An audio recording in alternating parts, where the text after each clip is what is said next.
ជំរាបសួរបងប្អូនទាំងអស់គ្នាថ្ងៃនេះខ្ញុំមានមុខម្ហូបយ៉ាងពិសេសគឺជើងមាន់អាំងអំបិលម្ទេស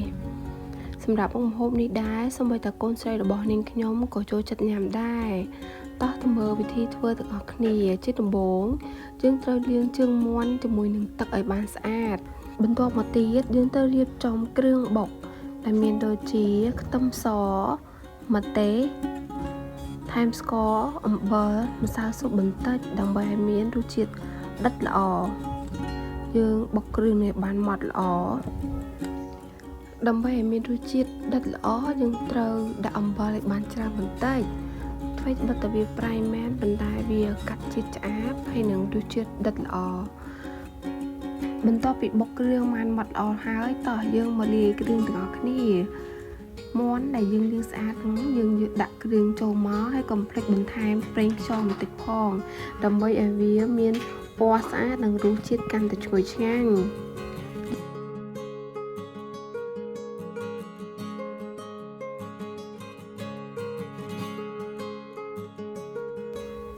បន្ទាប់ពីច្របល់ជើងមាន់បានសព្វល្អហើយយើងអាចទុកជើងមាន់ក្នុងទូទឹកកកប្រហែលជា10នាទីសិនពេលរសៀលជាមួយនឹងបរិយាកាសត្រជាក់លាក់ខ្យល់ពីទិសខាងត្បូងបែបនេះយើងបង្កាត់ភ្លើងអាំងជើងមាន់នៅក្រោមដើមស្វាយពិតជាមានក្តីសុខខ្លាំងណាស់ចំពោះការបង្កាត់ភ្លើងគឺអត់មានអីពិបាកទេ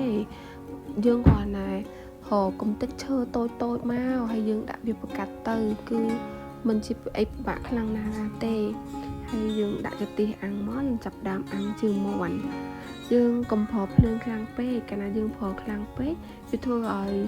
ជើងមាន់យើងវាឆាប់ខ្លោចអត់ឆ្អិនដល់ខាងក្នុងយើងប្រើភ្លើងហឹមដើម្បីឲ្យវាឆ្អិនល្អការអាំងជើងមាន់បងប្អូនត្រូវតែឧស្សាហ៍ប្រែបន្តិចដើម្បីកុំឲ្យវាខ្លោចប្រែចុះប្រែឡើងដើម្បីឲ្យពណ៌វាក្រហមក្រមៅគួរឲ្យចង់ញ៉ាំការអាំងជើងមាន់យើងមិនត្រូវបង្ខំភ្លើងខ្លាំងទេបងប្អូនមើលចុះខ្ញុំអាំងជើងមាន់តាំងពីមេឃភ្លឺរហូតដល់មេឃល្ងិតទើបល្មមអាចញ៉ាំបានឆ្អិនហើយជើងមាន់ក្តៅញ៉ាំជាមួយនឹងបាយសនិងមានស្វាយទុំផ្អែមទៀតពិតជាត្រូវគ្នាតែម្ដងមើលចុះកូនស្រីខ្ញុំញ៉ាំនឹងជក់មាត់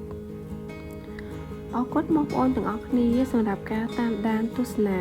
បើចូលចិត្តវីដេអូនេះកុំភ្លេចចុច like និង subscribe ម្នាក់មួយផងណា